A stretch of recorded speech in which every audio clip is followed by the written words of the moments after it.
দুনিয়ার নেশা যাকে পেয়ে বসবে তার মন কঠিন হয়ে যাবে। দুনিয়ার নেশা যাকে পেয়ে বসবে তার মন কঠিন হয়ে যাবে। আর যার মন কঠিন হয়ে যাবে তার মনের মধ্যে মৃত্যুর ভয় আসে না। আর যার মনে মৌতের ভয় আসে না তার মনে আল্লাহর নূরও আসে না। আল্লাহর নূর যার কলবে আসে না তার অন্তরে তাজকিয়া আসে। বুঝতে পারলাম? তাজকিয়া কেন আসে না? দুনিয়া পূজার কারণে আসে না। ব্যাস যতটুকু আল্লাহ দিয়েছেন আমি সন্তুষ্ট। এটাকে কিভাবে আল্লাহর নিয়ামতের শুকরিয়া আদায় করা যায় এই চেষ্টা করতে হবে ইনশাআল্লাহ। বেশি বেশি আল্লাহর নিয়ামতের শুকরিয়া আদায় করবো ইনশাআল্লাহ। আল্লাহ পাক নিয়ামত বাড়িয়ে দিবেন ইনশাআল্লাহ। আল্লাহ বলেছেন লা ইন শাকারতুম লা আযীদান্নাকুম, তুমি খালি শুকরিয়া আদায় করো আমি নিয়ামত বাড়িয়ে দেবো ইনশাআল্লাহ। আল্লাহ পাক আমাদের সবাইকে আল্লাহ পাকের নিয়ামতের শুকরিয়া আদায় করার তৌফিক দান করুন। মনের মধ্যে এই হিংসা বিদ্বেষ রিয়া অহংকার দূর করার তৌফিক দান। সবার মধ্যে ভালো যেটা আছে নিয়ে নিবেন, খারাপটা ছেড়ে দিবেন। আর দুটো জিনিস বলে শেষ করে দিই, সেটা হলো অতিরিক্ত খাওয়া, অতিরিক্ত ঘুম, অতিরিক্ত কথাবার্তা বন্ধ করতে হবে। বুঝতে পারেন ভাই? এগুলোর সাথে তাজকিয়ার মারাত্মক সম্পর্ক আছে। আমি নিজে ফিল করতেছি। শোনেন, যেদিন খুব বেশি ভোজন হয়ে গেছে সেদিন ঘুম হয় বেশি, ইবাদতের স্বাদ কমে যায়, নামাজে উঠতে অলসতা লাগে। কথা কি ঠিক না বেটে? অলসতা লাগে। বেশি খাওয়া, বেশি মানে ঘুমানো, বেশি হাসাহাসি করা, বেশি ঠাট্টা মস্করা করা, বেশি কথা বলা, বেশি মানুষের সাথে মেলামেশা করা, এগুলো কলবকে শক্ত করে ফেলে। এই কথাগুলো কিন্তু সরাসরি হয়তো কোনো জায়গায় এভাবে পাবেন না, কিন্তু আমি আপনাকে সাজিয়ে গুছিয়ে বলার চেষ্টা করছি। বেশি বেশি কথা যারা বলে মন বাচাল, মন শক্ত হয়ে যায়। এখন তো বাচালতার যুগ চলছে। টিভি খুললেই টকশো খালি বক বক বক বক বক বক, মানে টকশো করতে করতে দেশের জিডিপি বাড়ায়, দেশকে একদম আমেরিকার পর্যায়ে নিয়ে চলে গেছে মনে। ভাবখানে এমন কিছু বুদ্ধিজীবীর সলিউশন নাই, কিন্তু খালি বক বক বক বক বক বক। কোনো মডারেটর আসে, ও আবার বিতর্ক উস্কে দেয়। কিছু কিছু অনলাইন প্ল্যাটফর্ম দেখেন না, ও আবার মজা, এটাই তার বিজনেস। কারণ যত ভিউ হবে তত ডলার। এর ওর স্বার্থ, এটা সব স্বার্থ, সবই স্বার্থে হচ্ছে এখন। স্বার্থ আর স্বার্থ, ঠিক আছে? তো এত বেশি কথার দরকার নাই। আমরা জাতি হিসেবে কাজ করে দেখাবো ইনশাআল্লাহ। আমাদের সামনে কোরআন আছে, সুন্নাহ আছে, একটা ইসলাম প্রেমী জনগণ আছে, আমাদের তো তারুণ্যের শক্তি আছে, আমাদেরকে আল্লাহ শারীরিক শক্তি দিয়েছেন, মানসিক বুদ্ধিদীপ্ত একটা অবস্থান দিয়েছেন, আমাদের মাশাআল্লাহ ভালো নেতৃবর্গ আছে। ঐক্যবদ্ধভাবে আমরা ইসলামকে নিয়ে বিশ্ব জয় করবো। এত কথা নাই, খালি কাজ হবে। সমাজের মধ্যে সুদ আছে, আপনি সন্তুষ্ট? সমাজে মেয়েরা বেপর্দায় চলাফেরা করছে, আপনি কি সন্তুষ্ট? সমাজে বহু মানুষ আছে বেনামাজি ঘুরে বেড়ায়, আপনি কি সন্তুষ্ট? সমাজে বহু যুবক ছেলে পেলে মাদকদ্রব্য সেবন করে, আপনি কি সন্তুষ্ট? সমাজে বহু মেয়ের ইজ্জতহানি হচ্ছে, ইফটিজিং হচ্ছে, ধর্ষণ হচ্ছে, আপনি কি সন্তুষ্ট? সমাজে অনেক মানুষ দুর্নীতি করছে, আপনি কি সন্তুষ্ট? সবচেয়ে বড় কথা, সমাজে আল্লাহ এবং তার রাসূলের যে ঐশী বিধান এটা প্রতিষ্ঠিত নাই, এতে কি আপনি সন্তুষ্ট?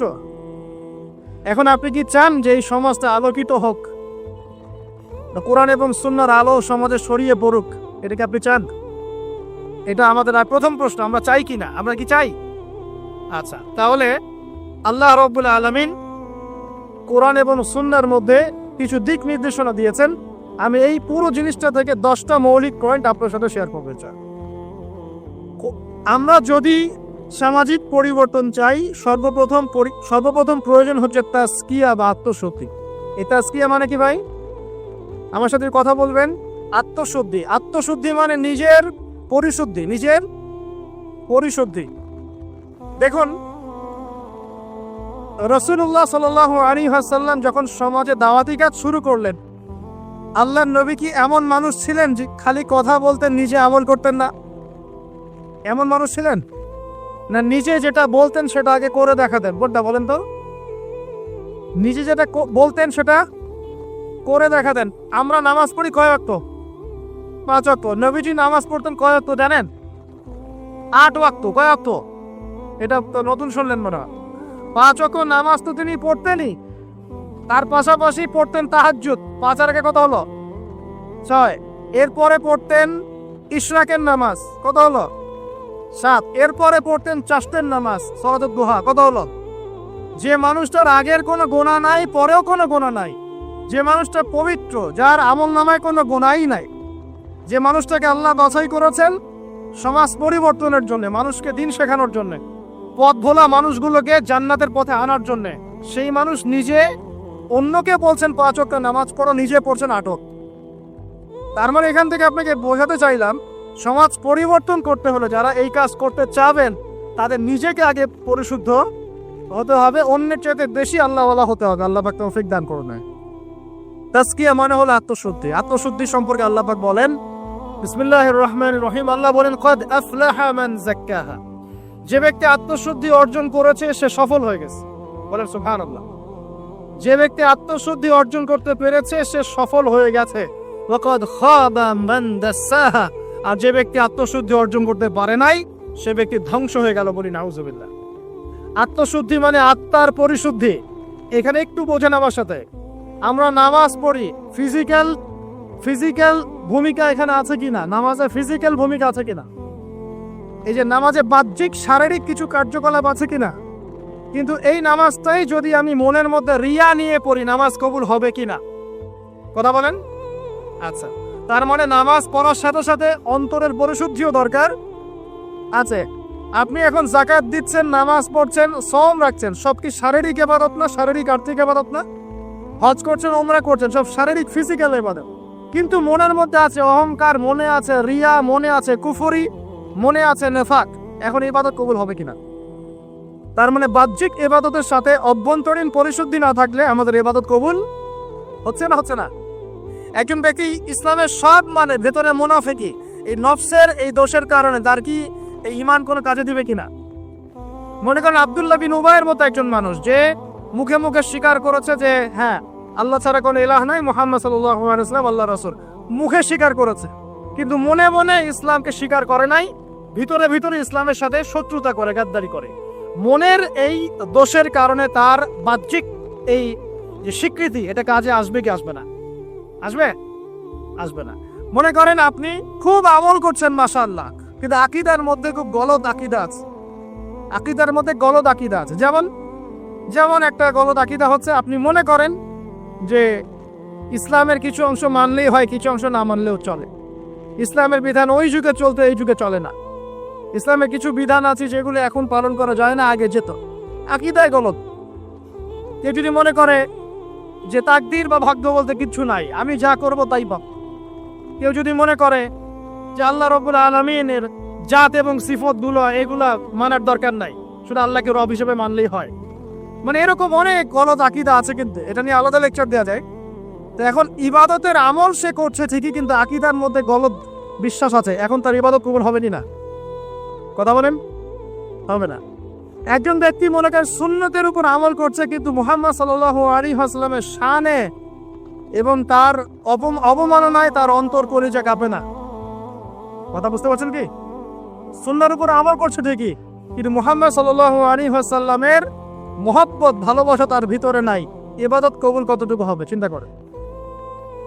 এই যে ভিতরের বিষয়গুলা, অন্তরের সাথে সম্পৃক্ত বিষয়, ভিতরের আকীদা, ভিতরের মহব্বত, আল্লাহর প্রতি ভয়, আল্লাহর প্রতি একটা ইহসান, মনটাকে রিয়া মুক্ত করা, অহংকার মুক্ত করা, হ্যাঁ, অন্যের প্রতি বিদ্বেষ মুক্ত করা, তারপরে কুফর নেফাক এগুলো মুক্ত করা, এই যে অন্তরের সাথে সম্পৃক্ত বিষয়গুলোই এই তাজকিয়া বা আত্মশুদ্ধির মৌলিক বিষয়। আমার কথা কি বুঝতে পারছেন?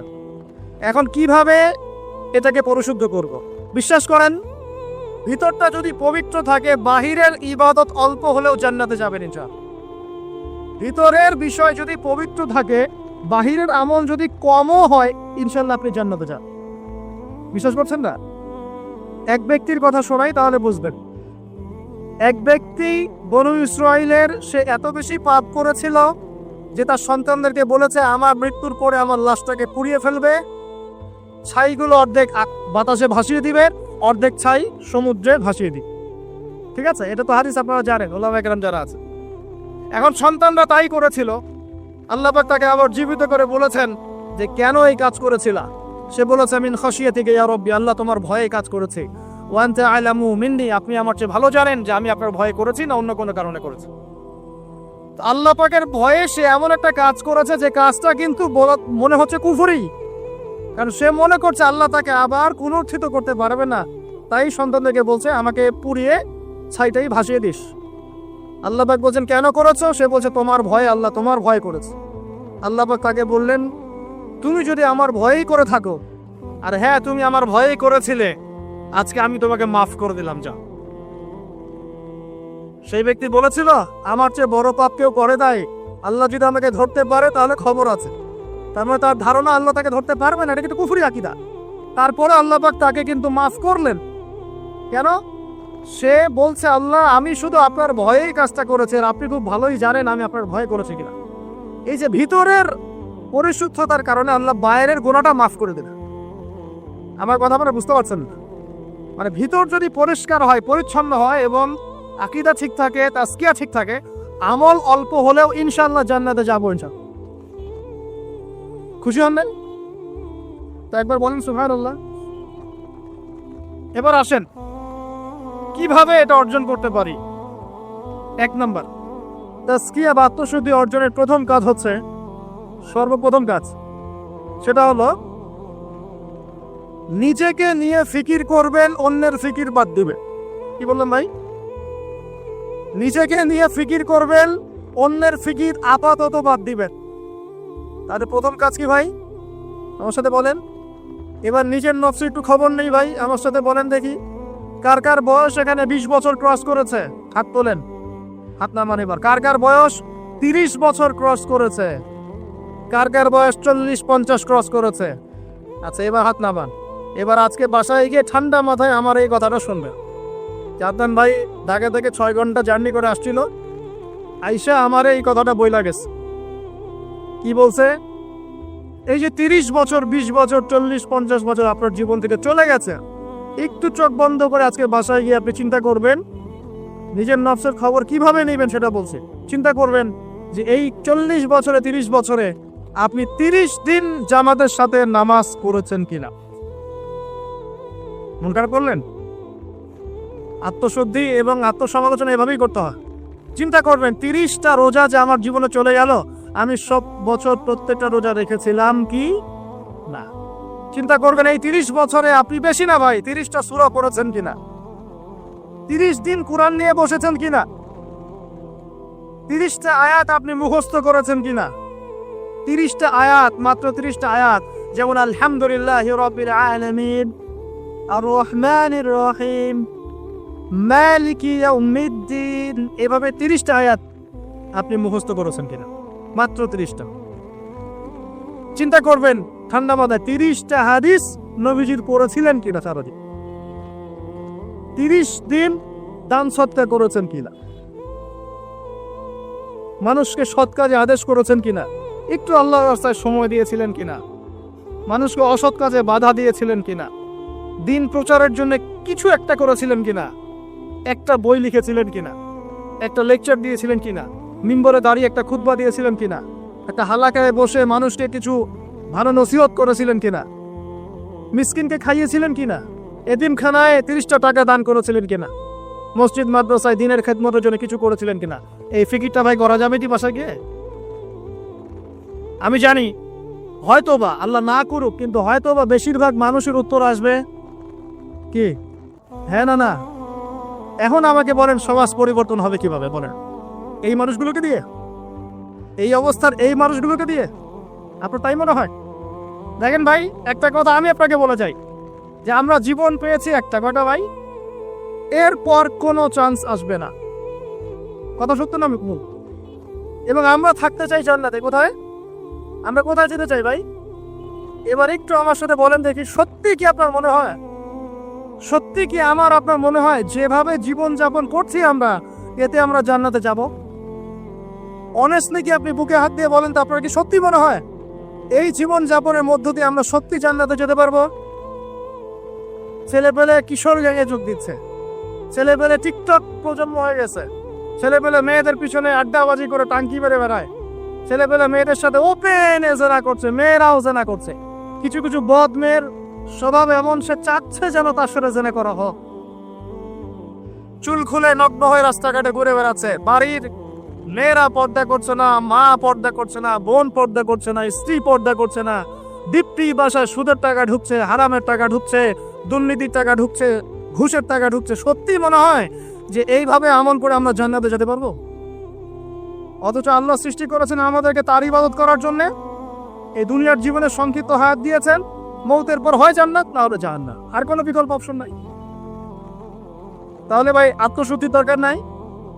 তাহলে আজকে বাসায় গিয়ে এই ফিকিরটা করা যাবে, আমিও করবো ইনশাল্লাহ, আপনিও করেন, আমি নিজেও করবো ইনশাল্লাহ, আপনিও করবেন, যে এই 30-40 বছর আমরা করলামটা কি পারা যাবে ইনশাল্লাহ ভাই? এই চিন্তা যদি আপনার রাতের ঘুমটা আজকে হারাম করে ফেলায়, কালকে থেকে ইনশাল্লাহ এই ছেলেগুলোকে দিয়ে সমাজ সংস্কার হবে, ইসলাম প্রতিষ্ঠা হবে ইনশাল্লাহ। কি যুবক ভাইরা, হবে না ইনশাল্লাহ? আল্লাহ পাক কবুল করুন, বলি আমিন। 1 নাম্বার, নিজের চরকায় তেল দেওয়া। অন্যের কথা পরে, কে কি করে, নামাজ পড়ে কিনা, কে কি বলে লেকচারে, কার কি সমালোচনা করে, সব বাদ। আগে নিজের চিন্তা করব। আলাইকুম আনফুসাকুম, নিজের নফসের খবর নাও, বাস। এখন দেখলাম নিজের নফসের খবর ভালো না, তাহলে কি করণীয়? করণীয় হচ্ছে এই ফজরের ওয়াক্ত থেকে শুরু হবে, কালকের অপেক্ষা করব না, ফজরের ওয়াক্ত থেকে শুরু হবে। আমরা উঠবো তাহাজ্জুদে ইনশাআল্লাহ, রাজি আছি? সুন্দর মতো ওযু করবো ইনশাআল্লাহ, ওযু করে কমপক্ষে 2 রাকাত নামাজ পড়বো ইনশাআল্লাহ। পরে আল্লাহর কাছে চোখের পানি ছেড়ে দিব, দিয়ে বলবো, আল্লাহ সারা জীবন যা করেছি আল্লাহ তুমি মাফ করে দাও। কি আমিন বলেন? আরে আজিব এলাকা আসলাম রে ভাই, আপনাদের কোনো জাজবা নাই নাকি, চেতনা নাই নাকি? আমিন বলেন, আল্লাহ মাফ করে দেখ। এখন তো দোয়া কবুলের সময়, এখন যে দোয়া করবেন কবুল হবে ইনশাআল্লাহ, বিশ্বাস করছেন না? আমরা দোয়া করি অবিবাহিত যুবকদের আল্লাহ বিয়ের ব্যবস্থা করে দাও, সাবাস। আমরা দোয়া করি যে বেকার যুবক যারা, তাদেরকে আল্লাহ রিজিকের ব্যবস্থা করে দাও। আল্লাহ যেসব মেয়ে দিনী বোনদের বিয়ে শাদী হচ্ছে না, তাদেরও বিয়ের ব্যবস্থা করে দাও। আল্লাহ পাক যুবক ভাইদেরকে দ্বীনের জ্ঞান অর্জনের তৌফিক দান করেন। সামনে হজের মৌসুম আসতেছে, অনেকে হজে যাবে ইনশাআল্লাহ, আমাদেরকেও যাওয়ার তৌফিক আল্লাহ দান করেন। আল্লাহ রাব্বুল আলামিন আমাদের যুবক ভাইদেরকে আগামী দিনে বাংলার জমিনে দ্বীন কায়েমের জন্য কবুল করে নাও, আমিন। উলামায়ে কেরামের মধ্যে আল্লাহ মহব্বত বাড়ায় দেন, দলে দলে বিভক্তিগুলো বন্ধ করেন। দলে দলে বিভক্তি শুনলে আবার গা জ্বলা শুরু করে, এই জন্য অনেকে আমাকে একটু রাগ করেন আমার সাথে, এসে আমার সাথে দলীয় পরিচয় দিবেন না, আমি অমুক দল করি, আমি তমুক দল করি। দলে দলে তো বিভক্ত করে উম্মাটাকে বিভক্ত করে রেখে দিচ্ছে না কেউ, হাজার হাজার ফেরকায় বিভক্ত করে রেখে দিয়েছে। কারোর সাথে কারো ভালো সম্পর্ক নাই, কিন্তু মুখে কিন্তু বলে যে আমরা সবাই এক, কিন্তু আদতে সেটা নাই। মনের ভিতরে যে কি পরিমাণ হিংসা আর বিদ্বেষ, সেটা তো মাঠে যারা চলাফেরা করে তারাই বুঝতে পারে। বিভক্তিগুলো খুব ভালো জিনিস। হ্যাঁ, আপনি একটা মানে ফাউন্ডেশন করছেন বা অ্যাসোসিয়েশন করছেন বা পলিটিক্যাল একটা দল করেন, ইটস ওকে, এটা মানুষ করতে পারে। তাই বলে অন্যদের সাথে কি হিংসা বিদ্বেষ পোষণ করে বিভক্তি বাড়াতে হবে? সবার সাথে একটা হৃদ্যতাপূর্ণ সম্পর্ক রাখা যায় না? হ্যাঁ, আমিও মাশাআল্লাহ দিনের কাজ করছি, ওই ভাইও করছে মাশাআল্লাহ, আলহামদুলিল্লাহ। তার দ্বারা কিছু খেদমত হচ্ছে, আমার দ্বারা হচ্ছে, তার দ্বারা হচ্ছে। ইনশাআল্লাহ একদিন যখন আল্লাহ পাকের পক্ষ থেকে মনোনীত কোনো নেতা আসবে, তখন সবাইকে ঐক্যবদ্ধ করবেন। যান, আল্লাহ পাক সেই নেতৃত্ব নিয়ে আসুন, বলি আমিন। দোয়া করা যায় না? আল্লাহ পাক নিয়ে আসবেন ইনশাআল্লাহ। আর যদি দেখি যে আসছেই না, তাহলে নেতা হইতে হবে।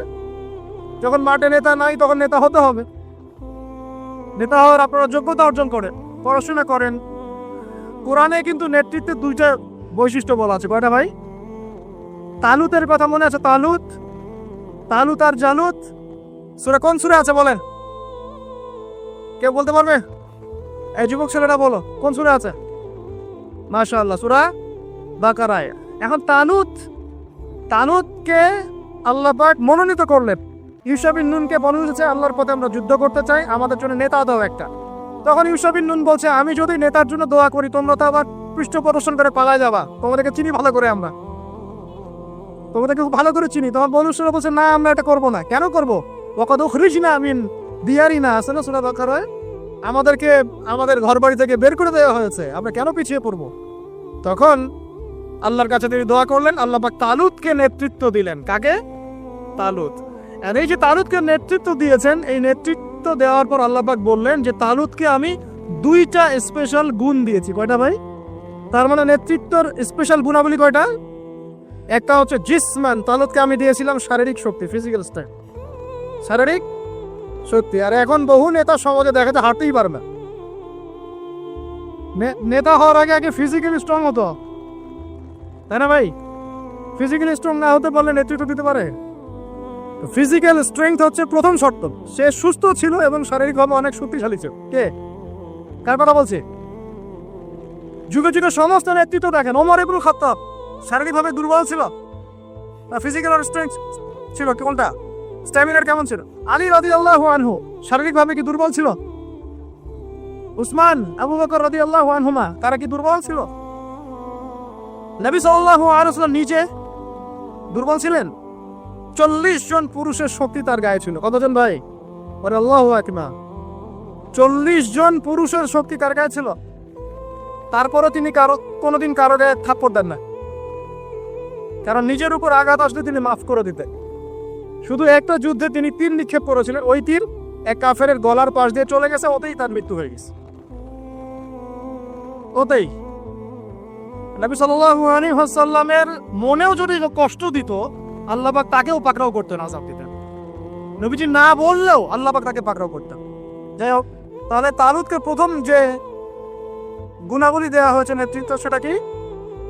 জিসমান, শারীরিক শক্তি। তার মানে এখন যারা এটা হতে চান, আগে ফিজিক্যালি স্ট্রং হবেন, ভালো ভালো খাওয়া দাওয়া করবেন, হালাল টাকায়, হারাম টাকায় না, জিম টিম করবেন, হ্যাঁ, বক্সিং টক্সিং প্র্যাকটিস করবেন, রেসলিং খেলবেন, হ্যাঁ, কুস্তি টুস্তি করবেন, মানে ফিজিক্যালি স্ট্রং হওয়ার চেষ্টা করবেন। আর এইগুলো করো তো ভালো টিকটক চালানোর চাইতে। সকালে উঠে যদি আমরা একটু রাউন্ড দিয়ে দৌড়াদৌড়ি করি, মাঠে ফুটবল খেলেন বা একটু ফিজিক্যাল কসরত করেন, একটু জিম করেন, কাজটা ভালো না? এটা ওই টিকটকের ভালো না? বসে বসে ফেসবুক উতানো আর এই যে পর্ন দেখাচ্ছে ভালো না? এই জন্য বলি এগুলো ভালো, এগুলো করেন, তা ওইগুলোতে যায়। এটা হলো 1 নম্বর জিসমান, মানে ফিজিক্যাল স্ট্রেংথ। 2 নম্বর ইলমান, জ্ঞান। কি লাগে ভাই তাহলে? দুইটা, একটা জিসম, একটা ইলম। এখন আমাদের এই দুইটা না থাকলেও চলে, খালি জনগণ বললেই হলো যে আপনার চরিত্র ফুলের মতো পবিত্র, তাই না ভাই? এই দুটার একটা না থাকলেও চল। আল্লাহ পাক আমাদের সবার উপরে এমন এমন সব নেতৃত্ব নিয়ে আসুন, যাদেরকে আল্লাহ পাক শারীরিক শক্তি এবং জ্ঞানের শক্তি দান করছে।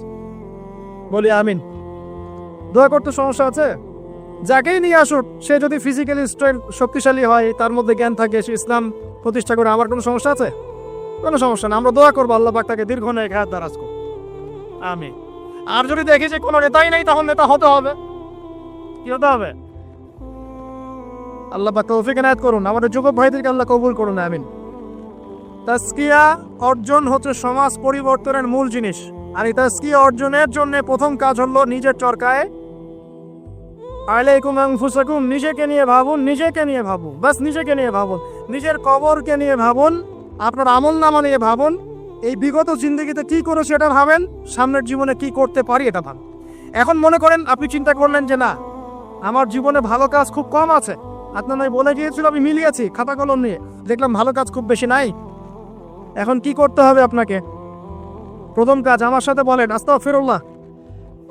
এটা বায়াত করাচ্ছি, বায়াত বলেন আস্তাগফিরুল্লাহ আল্লাযী লা ইলাহা ইল্লা হুয়াল হাইয়ুল কাইয়ুম ওয়া আতুবু ইলাইহি। আল্লাহ, আমরা বিগত জীবনে যে পাপগুলোই করেছি, আল্লাহ আমাদেরকে মাফ করে দেন, এবং আগামী পুরো জীবনে আমাদেরকে কোরআন সুন্নাহ মেনে চলার তৌফিক দান। পারা যাবে ইনশাআল্লাহ? এখন থেকে আর 5 ওয়াক্ত নামাজ ছাড়বো না ইনশাআল্লাহ। রাজি আছি? সম্ভব হলে জামাতে পড়বো, যদি জামাত কোনো কারণে পড়া পসিবল না হয়, অন্তত পক্ষে বাসায় পড়বো ইনশাআল্লাহ। প্রতিদিন 5 টাকা 10 টাকা হলেও দান খয়রাত করবো ইনশাআল্লাহ। প্রতিদিন একজনকে হলেও দাওয়াত দিব ইনশাআল্লাহ। প্রতিদিন একটা করে ভালো কাজের আদেশ করবো ইনশাআল্লাহ। একটা করে হলেও খারাপ কাজে নিষেধ করবো ইনশাআল্লাহ। প্রতিদিন একটা পৃষ্ঠা করে হলেও কোরআন পড়বো ইনশাআল্লাহ। 1 পৃষ্ঠা হলেও হাদিস পড়বো ইনশাআল্লাহ। 1 পৃষ্ঠা হলেও ইসলামিক কোনো বই পড়বো ইনশাআল্লাহ। আর গার্লফ্রেন্ডের নাম্বার মোবাইল থেকে ডিলিট করে দিব ইনশাআল্লাহ। ঠিক আছে ভাই? যত রকম আজে বাজে কাজ, আড্ডা মারা, এই পর্ন দেখা, হ্যাঁ, আপনার মাদক দ্রব্যের আসর, খারাপ ফ্রেন্ড সার্কেল, গুন্ডামি মাস্তানি সব থেকে তওবা করলাম, আল্লাহ কবুল করো, আমিন। আগে নাম্বার ডিলিট করেন, এটা প্রথম কাজ। এই ফিতনা থাকলে সমস্যা। এটা কেমন ফিতনা আপনাকে বলাই, আমি বুঝাই, শোনেন শোনেন শোনেন। এটা এমন ফিতনা যে অবৈধ অবস্থাতেও ফিতনা সৃষ্টি করতে পারে, বৈধ অবস্থাতেও করতে পারে। অতএব খুব সাবধান। নবী সাল্লাল্লাহু আলাইহি ওয়াসাল্লামের এই হাদিসটা মাথায় রাখেন। নবীজি বলেছেন, আমি, শোনেন ভাই, আমি পুরুষদের জন্য নারীদের চাইতে ভয়ঙ্কর কোনো ফিতনা রেখে যাচ্ছি না। ব্যাস, এখন কি করবেন? কলেজের সামনে দাঁড়া থাকবেন? আমি পুরুষদের জন্য নারীদের চাইতে ভয়ঙ্কর কোনো ফিতনা রেখে গেলাম না। কে বলেছেন? কে বলেছেন? আমি কি তার চেয়ে ভালো সমাজ বুঝবো? অতএব আমার পরামর্শ ভাই, ভালো কাজে ব্যস্ত থাকে, নিজের আমলনামা গোছান, পাপ ছেড়ে দেন, ভালো কাজে এবং দিনই কাজে মেহনতের সাথে থাকেন। সামর্থ্য হয়ে গেলে বিয়ে শাদী করে না, সামর্থ্য হয়ে গেলে বিয়ে শাদী করে না। একটা করবেন, একটা ভাই। অনেক আলেম এখন অনেক কথাই বলছে, ঠিক আছে, আমি পরামর্শ দিচ্ছি, একটাই কইরেন, একটাই। এখানে একটা আবেগী কথা বলি, আবেগী কথাটা শোনেন। যদি প্রথমত আপনি রিজিকের সোর্স তালাশ করবেন, এরপর আল্লাহর কাছে সেজদায় কান্নাকাটি করবেন, আল্লাহকে বলবেন, আল্লাহ আমার জন্য উপযুক্ত, যে আমার জীবনে আসলে দুনিয়া আখেরাত দুটোই সুন্দর হয়ে যাবে। আল্লাহ এমন কোন মেয়ে বা স্ত্রী আল্লাহ তুমি আমার জীবনে এনে দাও, এই দোয়া আল্লাহর কাছে করো। এরপর যখন পাত্রী যদি পছন্দ হয়ে যায়, যে না সব দিক থেকে মাশাআল্লাহ তাকে পারফেক্ট মনে হচ্ছে, আপনি যদি মন থেকে তাকে ভালোবাসা শুরু করেন, ডানেও দেখবেন না আর বামেও দেখবেন না, বাস তাকে নিয়ে জীবন কাটিয়ে দেবেন, পারা যাবে ইনশাল্লাহ। এখনকার সমাজে এটা একটা সমস্যা, কেউ কাউকে নিয়ে সন্তুষ্ট থাকতে পারছে না। স্বামী স্ত্রীকে নিয়ে না, স্ত্রী স্বামীকে নিয়ে না। এই সমস্যাটা দূর হবে এভাবে। আর মনে রাখবেন, এটা সাহাবীদের যুগ নয়, এটা কাদের যুগ নয়? আপনিও সাহাবী নন, আপনার স্ত্রীও কিন্তু মহিলা সাহাবী নয়।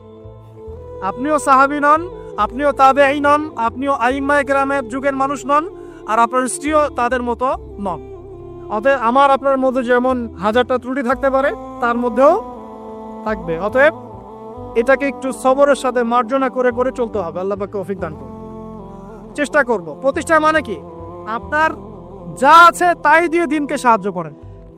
জমি আছে, একটা মাদ্রাসা করেছেন, দিনের জন্য করলেন, মাশাআল্লাহ। এদিমের দায়িত্ব নিয়েছেন 10টা, দিনের জন্য করলেন। একটা মসজিদ করেছেন, দিনের জন্য করলেন। একটা বই লিখেছেন, দিনের জন্য। লেকচার দিয়েছেন, দিনের জন্য। খুতবা দিয়েছেন, দিনের জন্য। একটা অ্যাসোসিয়েশন করেছেন, দিনের জন্য করেছেন। দিনের উপকার আসে এমন যে কোনো কিছুই আল্লাহর পথের জিহাদ, ইনশাআল্লাহ। আল্লাহ পাক আমরা সবাইকে দিনের জন্য দাওয়াত এবং জিহাদের তৌফিক দান করুন বলি আমিন।